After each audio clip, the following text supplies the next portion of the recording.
আসসালামু আলাইকুম রহমতুল্লাহি ওয়া বারাকাতুহু। স্বাগতম ইজি ফ্লাই সেন্টারের আরেকটি ব্লগ ভিডিওতে। আমরা আপনাদের দেখাচ্ছি এখন কুয়েতে যারা ঘুরতে আসবেন, কুয়েতের একটা জায়গার নাম হচ্ছে কুয়েতি টাওয়ার। এটাই হচ্ছে মূলত কুয়েতের টাওয়ার।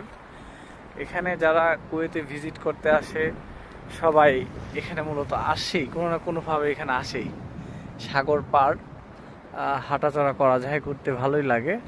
এই জায়গাগুলো মোটামুটি অনেকটাই সুন্দর ইউরোপিয়ান স্টাইলের মতো। এই জায়গাটাই দেখার মতো একটা জায়গা মূলত।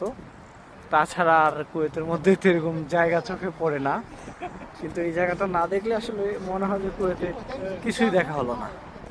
তো বিষয়টা হলো এরকম আর কি। তো যারা কুয়েতে ভিজিটে আসবেন, আশা করছি এই জায়গাটা মূলত সবাই দেখবেন, এবং এখান থেকে সাগর পাড়গুলো খুব সহজে দেখা যায়। জানি না উপরে কি আছে, কিন্তু দেখতে অনেকটা সুন্দরই। সরাসরি যদি কেউ দেখে কুয়েতের এই বিল্ডিংটা, এই টাওয়ারটা, তাহলে সবারই ভালো লাগার কথা। তো আশা করছি সবাই ভিডিওটি দেখে ভালো লাগবে। ভিডিওটি দেখার জন্য সবাইকে ধন্যবাদ। আমরা ইজি ফ্লাই সেন্টার সবসময় পাশে। বিদেশ ভ্রমণের প্রতিটি পদক্ষেপে ভিসা, টিকিট বা যে কোনো ট্রাভেল সাপোর্টের জন্য যোগাযোগ করুন আমাদের অফিসে। আপনার গন্তব্য আমাদের দায়িত্ব। আল্লাহ হাফিজ।